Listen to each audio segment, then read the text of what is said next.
Bonjour tout le monde, bienvenue sur le comptoir de la psychologie. Je suis ravie de vous retrouver aujourd'hui pour un nouvel épisode où je suis accompagnée. Nous allons aujourd'hui découvrir Emma. Emma est psychologue clinicienne, elle est récemment diplômée d'un master de psychologie clinique et de médiation thérapeutique par l'art. Elle a eu d'abord une expérience en pédopsychiatrie et maintenant elle travaille en protection de l'enfance. Aujourd'hui, Emma elle va aborder plusieurs sujets qu'elle rencontre dans sa clinique. Ce que j'ai particulièrement aimé, c'est justement être à un moment T de ses réflexions, de ses découvertes dans une clinique notamment qui concerne l'accompagnement de mineurs non accompagnés.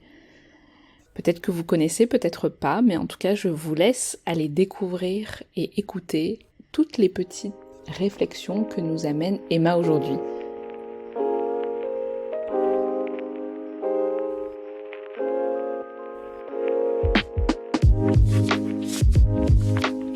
Salut Emma. Bonjour. Je suis ravie de t'accueillir sur mon podcast et de te tendre l'oreille pour découvrir ta clinique, puisque tu m'avais écrit un mail pour me partager ton envie de mettre un petit peu à plat tes questionnements sur ton exercice en service d'accompagnement de mineurs non accompagnés, il me semble. Et quand on a eu un visio ensemble, je me souviens là il y a quelques semaines, que ça a été très rapide puisque directement je voulais pas que tu commences à broder un peu le fil de ta réflexion en dehors de cet enregistrement, puisque je sentais que tu avais vraiment des choses à dire, à partager, et que pour le coup je n'aborde absolument pas ou peu sur mon podcast puisque c'est pas du tout une clinique que je rencontre dans mon exercice. Est-ce que dans un premier temps tu peux d'ailleurs te présenter comme tu as envie? Du coup, je m'appelle Emma, je suis psychologue depuis quelques années, depuis finalement assez récemment. J'ai un parcours un peu particulier parce que je me destinais pas du tout à ce métier à la base. En fait, j'ai cherché à faire le lien entre une pratique artistique et du coup quelque chose plus de l'ordre du discours, du parler, des choses comme ça. Et finalement, j'en suis arrivée à ça par le biais d'un master de médiation thérapeutique par l'art, en fait, et de psychologie clinique. Et en fait, je suis arrivée un peu par hasard donc j'ai travaillé d'abord en pédopsychiatrie, dans juste de la clinique de l'urgence.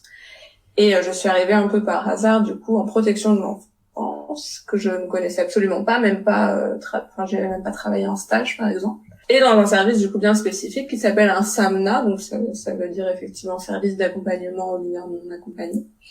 Et du coup, les mineurs non accompagnés, ce sont des jeunes en fait qui n'ont pas la nationalité française et qui vont se retrouver séparés. Ça c'est vraiment la définition exacte de leurs représentants légaux sur le sol français. Donc, en fait, c'est des jeunes de moins de 18 ans qui n'ont pas de figure parentale. Que ce soit du coup de la famille, des parents ou oncles, tantes, des personnes qui seraient proches en fait directement d'eux, et du coup qui sont considérés comme ce qu'on appelait avant les mineurs isolés étrangers. Donc clinique bien particulière parce que je n'avais pas en fait de connaissances, j'avais pas été formée spécialement sur la question du traumatisme. C'est quelque chose qu'on pouvait voir en cours comme ça, mais pas de façon vraiment très précise. Et en fait, je me rends compte au fur et à mesure que ça nécessite quand même beaucoup de formation, parce que c'est des questions vraiment particulières. Et ça marche aussi sur la protection de l'enfance. Outre les MNA, je pense que la question du traumatisme en protection de l'enfance, elle est aussi extrêmement présente. Et du coup, également sur la question de la culture, qui est vraiment très très importante, l'interculture, le transculturel dans ce service, mais finalement aussi un peu partout. Et on a tendance à beaucoup, j'irais pas jusqu'à dire l'oublier, parce qu'en fait on n'en a pas connaissance, donc de fait on ne peut pas l'oublier, mais on n'en a pas connaissance, et du coup ça vient, en fait je me suis rendu compte de l'impact et des biais que ça pouvait amener en règle générale dans le tous les jours, mais aussi du coup bien spécifiquement dans la question d'entretien clinique et de travail psychothérapeutique, c'est vraiment extrêmement important en fait de prendre en compte ces questions-là. Donc, d'où mon désir un petit peu d'essayer d'en parler, parce que je trouve que c'est une clinique vraiment particulière et que je ne l'aurais jamais rencontrée si je n'étais pas allée travailler avec des MNA, ou du coup si j'avais pas travaillé dans le contexte de l'exil et de la migration. Alors que pourtant c'est des questions qui sont quand même très centrales, parce qu'il y a plein, même si c'est pas directement, mais au second ou au premier degré, en fait, de personnes qui sont exilées ou qui ont migré dans des pays différents. Donc c'est des choses qu'on peut rencontrer en fait quotidiennement aussi dans notre pratique ou dans notre vie à l'extérieur du travail, quoi. Voilà. Parce que pour toi, donc, rencontrer des mineurs non accompagnés, donc qui arrivent sur le sol français, c'est automatiquement être prise dans la question du traumatisme? Non, pas forcément. Justement, je m'étais un peu, ça faisait partie des choses. En fait, j'ai l'impression qu'on observe beaucoup justement. Ça, c'est quelque chose que je peux voir en fait dans la pratique quotidienne dans une équipe pluridisciplinaire, mais aussi dans les médias ou dans des choses vraiment. Je trouve que dans le discours qu'on a en commun tous, la question du trauma, en fait, c'est un peu un glissement du mot, dans le sens où maintenant, en fait, un trauma, c'est un peu quelque chose qui pourrait être vécu comme étant violent, un événement qui pourrait être vécu comme étant violent. Alors que on n'est pas du tout moi, dans ma clinique, on n'est pas du tout là-dedans. On est plus, dans l'idée du traumatisme psychique. Du coup, ce qui va faire trauma, c'est la rencontre avec le réel de la mort, même si c'est pas forcément si on n'est pas directement confronté à quelque chose où on voit la mort. C'est vraiment cette question-là qui va en fait se mettre en place dans l'esprit du sujet, et ça va ouvrir un peu une brèche avec tout ce qui est réaction d'effroi, réaction de sidération. Et pour le coup, moi je ne rencontre pas avec tous les MNA, parce que forcément chacun a sa propre ils peuvent me raconter des choses qui effectivement pourraient faire trauma, mais n'ont pas fait trauma parce que ça s'est inscrit quelque part dans une chaîne signifiante. Donc ils ont trouvé un sens en fait à ce qui s'est passé, là où d'autres n'auraient peut-être pas trouvé de sens. Donc il y a des jeunes que je vais rencontrer qui vont effectivement souffrir soit d'un traumatisme simple, soit d'un traumatisme complexe, et d'autres qui vont être impactés par des choses sur le quotidien, mais ce sera pas forcément de l'ordre du trauma non plus, quoi. Donc c'est pas heureusement d'ailleurs, parce que sinon ce serait sûrement compliqué, mais tout ne va pas du tout faire trauma dans le parcours de migration, le parcours d'exil, même si il y a confrontation à des violences ou à des choses vraiment compliquées, quoi. Oui, puis je trouve que ça amène directement à l'idée du traumatisme, qui reste quand même un concept qui peut être imprégné d'une culture aussi, et que en tant que psychologue, et qui, par exemple, peut être un psychologue blanc qui grandit en France, etc. On a nos représentations de ce qui peut venir faire effraction pour un sujet, et que en fonction aussi du milieu dans lequel on a grandi, de ce qu'on nous a transmis en termes de valeurs, en termes de ressources, etc., qu'il y a des choses qui peuvent d'autant mieux s'organiser que ce que nous, peut-être, on pourrait vivre, ou en tout cas projeter sur l'autre, comme à l'inverse d'autres choses qui peuvent être beaucoup plus effractants pour des sujets qui, pour nous, dans notre culture, dans notre société, s'organisent d'une façon différente. Donc je trouve que même la question du traumatisme, et d'ailleurs de tout concept clinique, reste imprégnée d'une forme de culture, d'une société, de quelque chose du socius dans lequel on évolue.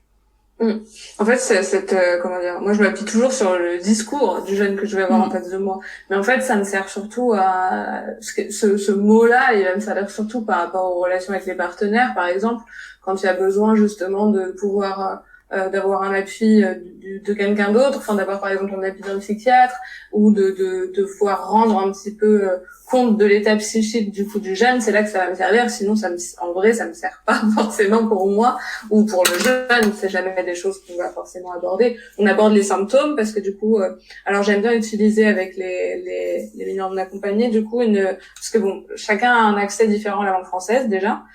Donc il y en a qui vont parler français parce qu'ils ont parlé français dans leur pays d'origine. Il y en a qui vont avoir appris le français, et du coup il y a des mots qui sont encore très on peut avoir des petits malentendus dans le sens de nos mots. Un très bon exemple qui moi m'a marqué, parce que du coup c'était une des premières fois où je faisais un peu une erreur, et en fait je m'en suis rendu compte à ce moment-là. J'ai demandé à un jeune qui était malien, je crois, s'il avait des copains Et en fait, lui, copain, il a compris du coup des personnes avec qui il avait une affinité où il pouvait avoir des relations sexuelles. Alors moi, je voulais lui demander s'il avait des amis. Et en fait, il y a eu une réaction de sa part qui était entre guillemets justement de recul, de pourquoi elle me demande ça, comment ça se fait qu'elle rentre dans mon intimité, alors qu'en fait on était juste pas d'accord sur le mot. Et d'ailleurs, ça m'a a aussi un double sens ouais. en France, et c'est oui, c'est ça. Et c'est souvent un peu d'ailleurs les adultes peuvent dire ah t'as un copain etc. Au sens où on peut entendre de oui t'as un pote ou oui t'as un petit copain. Ouais. Et je trouve que c'est toujours d'ailleurs intéressant comment c'est souvent les générations au-dessus, pas forcément les personnes âgées, mais des fois qui peuvent avoir ces questions directes comme est-ce que tu couches à la maison ou est-ce que tu couches avec telle personne pour dire tu vas dormir, est-ce qu'ils d'un coup dans des moments d'adolescence peuvent totalement effracter la représentation du sexuel dans des termes qui en sont pas là pour les personnes qui adressent la question. Donc je trouve ça intéressant. C'est-à-dire que là où lui avait très peu, en fait, il avait appris le français, il avait très peu accès, on était encore sur des mots très simples. Moi j'ai utilisé ce mot parce qu'il me semblait simple, c'était Bien sûr. Et en fait, je me suis rendu compte qu'on n'était pas du tout sur la même représentation. Et donc là, il y a aussi des jeunes qui ont vraiment très très peu accès à la langue française, on est vraiment sur du discours soit on demande en fait à un interprète de pouvoir se rendre disponible pour qu'on puisse travailler avec l'interprète. Et là, ça va faciliter l'entretien. Soit il n'y a pas d'accès à un interprétariat. Soit c'est vraiment sur un moment, en fait, un jeune vient et il a besoin de pouvoir en échanger. Ça reste sur des mots très simples ou l'utilisation du téléphone qui va traduire. Et du coup, par rapport aux symptômes du traumatisme, en fait, j'ai trouvé une feuille. J'ai trouvé un support où, en fait, ils sont illustrés. Et c'est assez intéressant parce que ça fonctionne plutôt bien, je trouve. Vu qu'on est sur un support visuel, en fait, on va retirer tout ce qui est question du langage pendant quelques instants. Et le fait que ce soit visuel, ça vient faire un peu un effet... je sais pas, tous sont exposés, ça vient faire un effet de ça existe, et finalement ça va être ancré ça va venir prendre sens dans ce qu'on était en train d'en échanger. Et du coup, ces symptômes-là, un peu qui peuvent être de l'ordre de difficultés qu'on a pu vivre, ils viennent prendre sens dans le discours du jeune avant.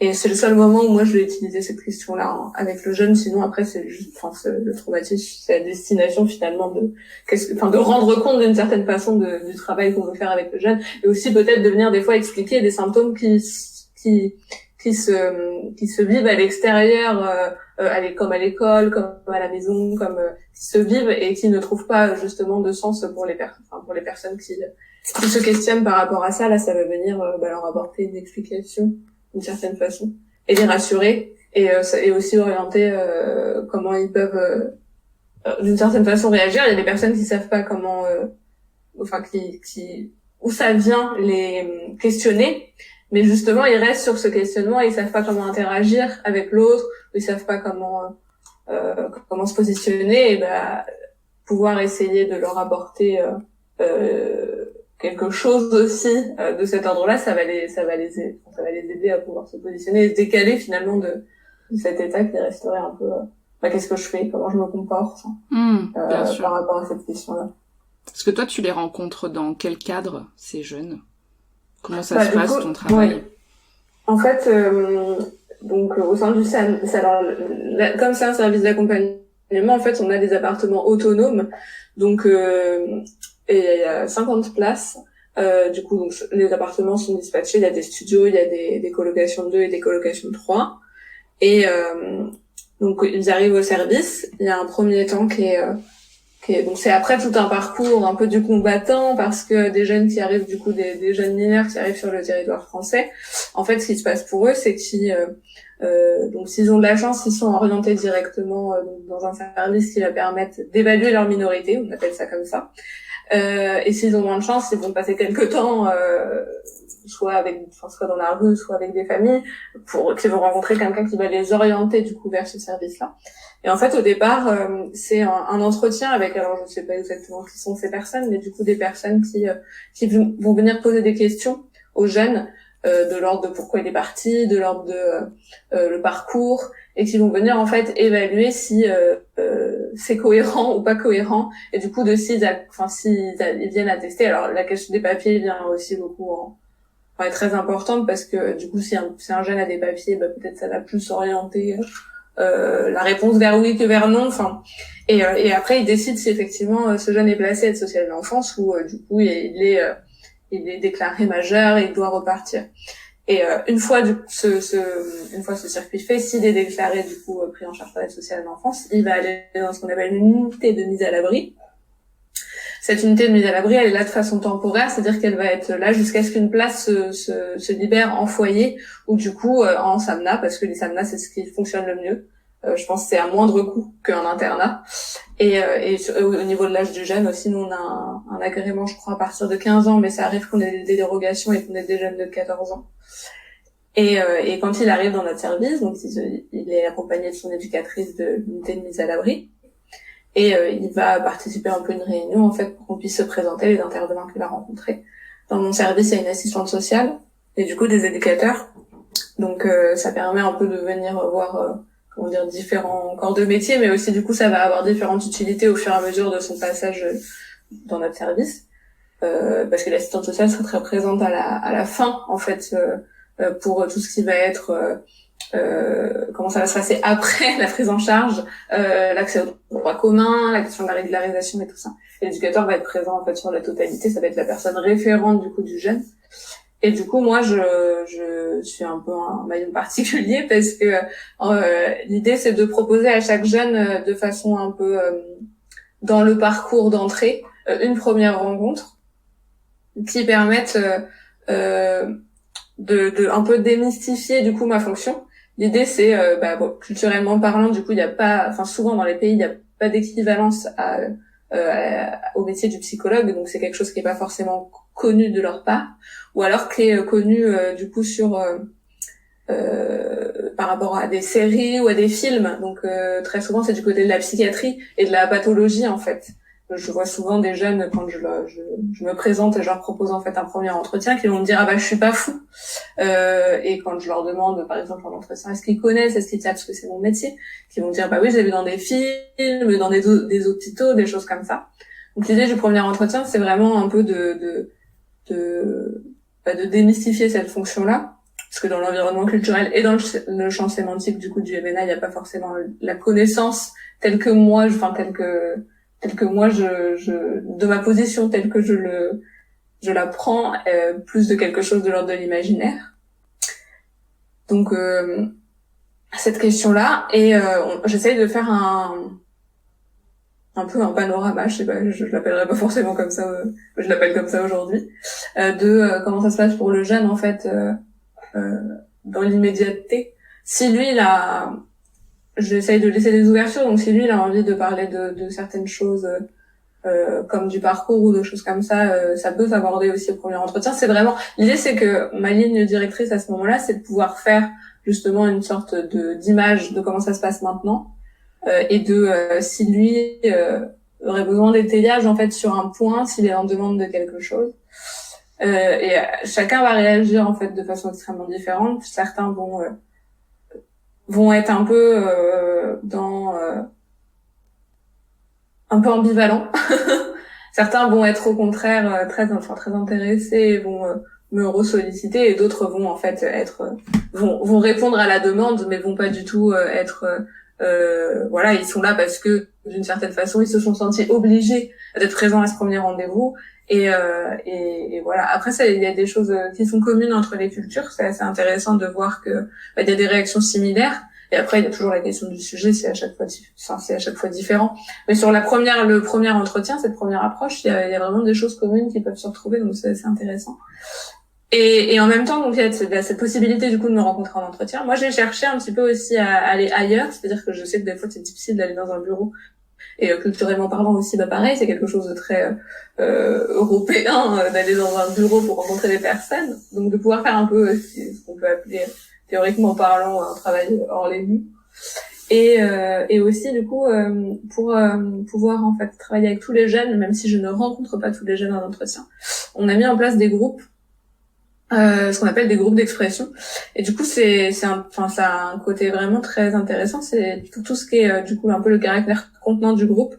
Et il y a vraiment la question de l'autre. Ça va être intéressant de pouvoir du coup les mettre certains jeunes ensemble qui ne se connaissent pas forcément. Parce que ça va, voilà, la question de la culture, elle revient toujours. Alors des fois, c'est pour venir un peu différencier les uns des autres. Des fois, c'est pour venir nous rapprocher.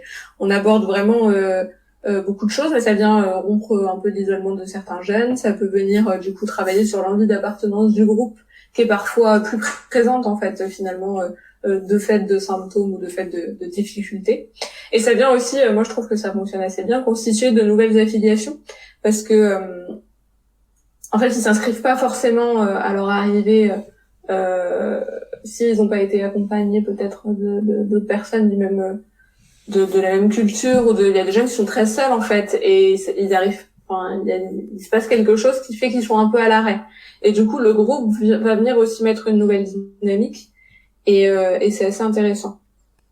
Donc cette possibilité là, et beaucoup du coup de travailler avec les équipes en fait pluridisciplinaires, parce que même s'il y a pas forcément, même si je travaille pas forcément avec tous les jeunes directement, les équipes, que ce soit l'assistante sociale, les éducateurs ou le chef de service, ils ont souvent besoin aussi d'un autre regard sur les situations, pour des questions bien spécifiques, ou même pour faire un peu un cas global, voir comment on peut accompagner au mieux les jeunes. Donc il y a ces 3 points du coup un peu de ma fonction au sein de ce service là, quoi. Parce que du coup t'as une fonction plus d'un apport à potentiel thérapeutique pour le jeune, ou ta fonction elle est plus du côté aussi d'orienter sa prise en charge, ouais. d'orienter son parcours, parce que ça je trouve que c'est 2 postures différentes, même dans peu importe les institutions, est-ce que tu participes à un mouvement d'une équipe pour cibler une prise en charge, cibler une demande, ou justement le fait d'être placé ou pas placé, etc. Ou est-ce que des fois t'as des possibilités, ce que j'espère aussi, en tant que psychologue, de revendiquer un pas de côté aussi face à une écoute différente, donc aussi un discours différent, et la possibilité d'orienter aussi cette rencontre du côté de là où se situe la personne, et pas des attentes en même temps d'une équipe pour affiner une prise en charge et un parcours pour le jeune. Bah, ça va vraiment dépendre. Alors, en fait, j'ai assez de... Enfin, ce qui est chouette, c'est que j'ai vraiment assez de liberté. Et ça va... Enfin, je pense que ça va vraiment dépendre. En fait, il n'y a pas une prise en charge qui est la même du tout. Enfin, même moi, je me rends compte que ce que je vais proposer, c'est toujours très différent. Parce que, en fait, avant, quand je travaillais, du coup, en pédopsychiatrie, j'étais dans un cadre, du coup, les personnes avaient une demande, les personnes venaient, c'était des enfants aussi, du coup, donc soit la demande venait directement des enfants, soit la demande venait des parents, mais il y avait vraiment en fait cette question de la demande qui n'existe pas en protection de l'enfance, ou très peu. Donc en fait, ça a beaucoup changé ma pratique, et en fait, c'est vraiment du sur-mesure. Enfin, j'aime bien parler un peu de la notion de bricolage, parce que du coup, j'ai vraiment l'impression que, en fonction de la rencontre et de comment le jeune va investir un peu la question du coup de ma présence et de ce que je peux lui apporter, ça va rendre chaque prise en charge extrêmement différente. Et on voit bien, il y a des jeunes du coup qui investissent la prise en charge au point de demander vraiment en fait à me rencontrer très régulièrement. D'autres qui vont du coup être plus inscrits dans un travail vraiment psychothérapeutique avec on pourrait être sur une prise en charge libérale ou de CMP par rapport à cette question-là, quoi, un investissement et du coup d'avoir un rapport au discours qui est vraiment très libre, qui est de cet ordre-là. Et on va avoir d'autres qui vont venir en fait peut-être sur une question bien précise, qui disent avoir besoin d'aide et avoir besoin en fait d'un espace autre pour pouvoir du coup réfléchir d'une certaine façon sur des questions bien précises. Et par rapport aux équipes, ça va dépendre de la situation. C'est-à-dire qu'il y a des situations sur lesquelles il y a des choses qui sont possibles, ou dans le sens où effectivement de par une réflexion, de par une analyse, ou de par un échange vraiment avec des questionnements, il y a des pas de côté qui seront possibles. Il y a des situations où c'est vraiment très renfermé en fait, où finalement les défenses des équipes sont on sent que ce sera difficile de pouvoir ça va être pris comme étant quelque chose de très frontal, et du coup au contraire ça va venir encore plus filer la situation que du coup pouvoir faire autrement, on va dire. Mais ça dépend vraiment des situations, et je pense que la question du coup enfin on est quand même face des fois à les éducateurs, ils font ce qu'on appelle le récit de vie. Parce que quand on arrive à 18 ans, en fait, et qu'on demande auprès de la préfecture, du coup, une régularisation, donc au niveau des papiers pour avoir un titre de séjour, les personnes qui le font doivent faire ce qu'on appelle un récit de vie.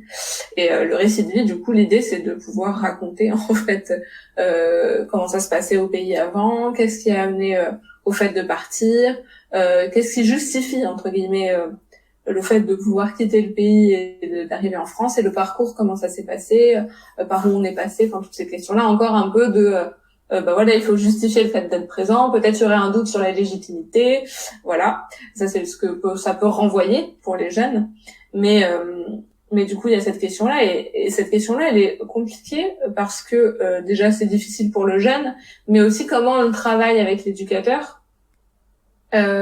Parce que il va être aussi à même des fois d'entendre des choses qui sont très compliquées, et on sait pas trop comment des fois lui va aussi avoir lui-même ses propres mécanismes de défense, ou va être lui-même confronté à des choses qui vont lui faire écho du coup à son histoire personnelle et tout ça. Donc ça peut être compliqué, et dès qu'on aborde en fait la question quand on est sur du pratico-pratique ça va, parce qu'on est quand même beaucoup sur du pratico-pratique, mais dès qu'on aborde la question de l'histoire et de quel impact ça peut avoir et tout ça, c'est vrai qu'on peut être face à des défenses compliquées. L'exemple que je pourrais prendre, c'est un exemple récent sur une situation, c'est pas une situation de mineur non accompagné, mais une situation de protection de l'enfance.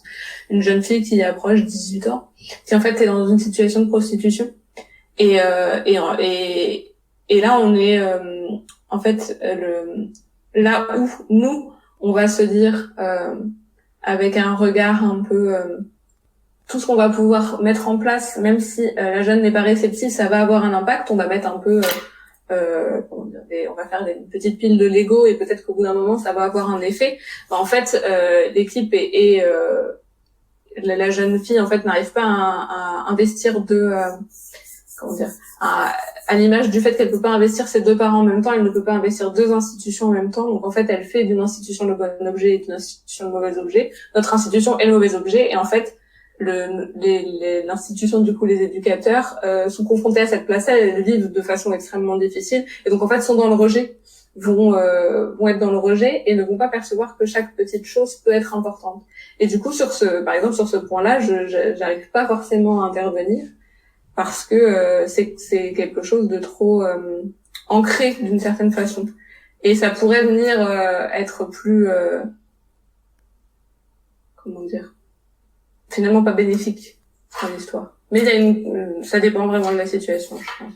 Il n'y a pas de globalité. Ça c'est vrai que c'est régulier un petit peu dans les institutions, un peu d'avoir envie de sauver certains jeunes, et encore plus je trouve en protection de l'enfance, il y a quelque chose quand même qui vient parler de soi directement, qui vient nous chercher.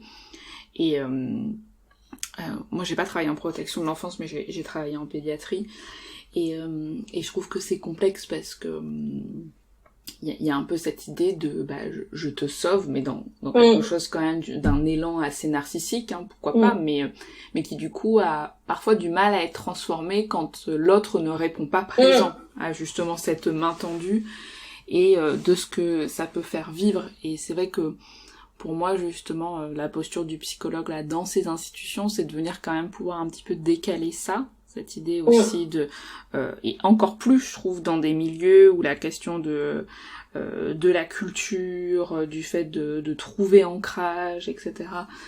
Prend d'autant plus de place, parce qu'en fait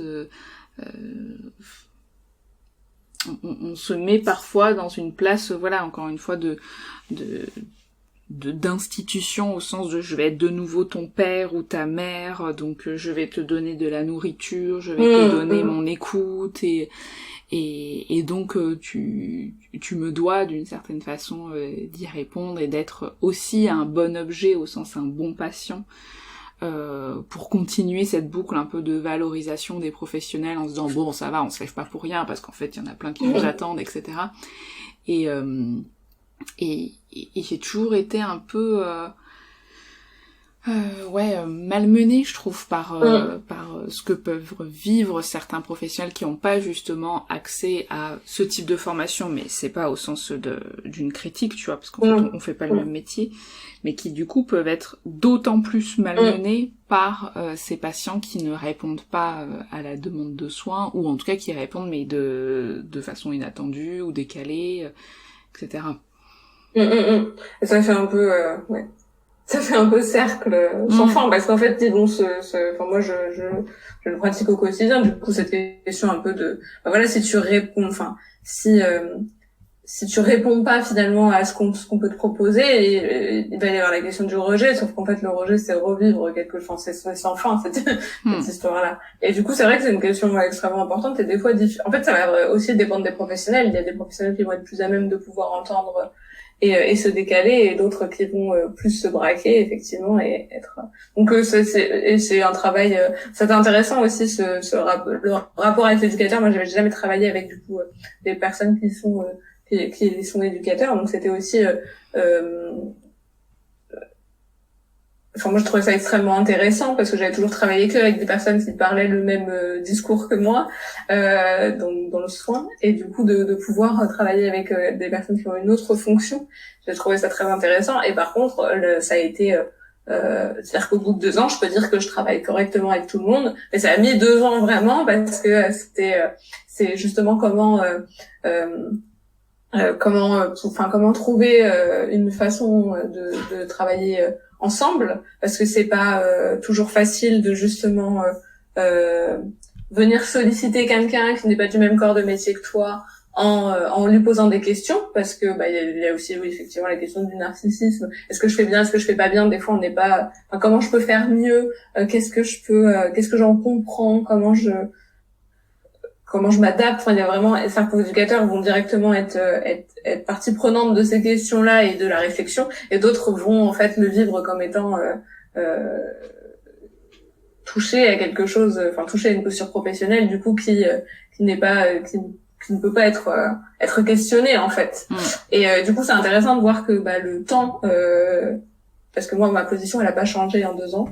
Elle a sûrement changé sur certains points, mais sur le travail pluridisciplinaire elle a pas changé, et du coup l'adaptation se fait aussi avec le temps finalement. Et maintenant en fait on travaille tous on travaille ensemble avec chaque éducateur du coup, et avec l'assistante sociale toujours de façon différente, parce qu'il y a la question de la personnalité du professionnel et de comment lui travaille, mais par contre on travaille tous ensemble, donc c'est intéressant aussi de voir les effets que simplement le fait du temps peut avoir, quoi.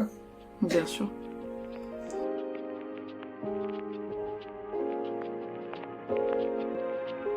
Et voilà, j'espère que vous avez apprécié cette première partie. On se retrouve pour la seconde partie d'ici quelques jours, si vous écoutez le jour de la sortie de cet épisode. N'hésitez pas déjà, à ce moment même, commencer à nous faire des retours. Et surtout, vous allez voir, la seconde partie est particulièrement intéressante sur toutes les thématiques abordées. À très bientôt, salut!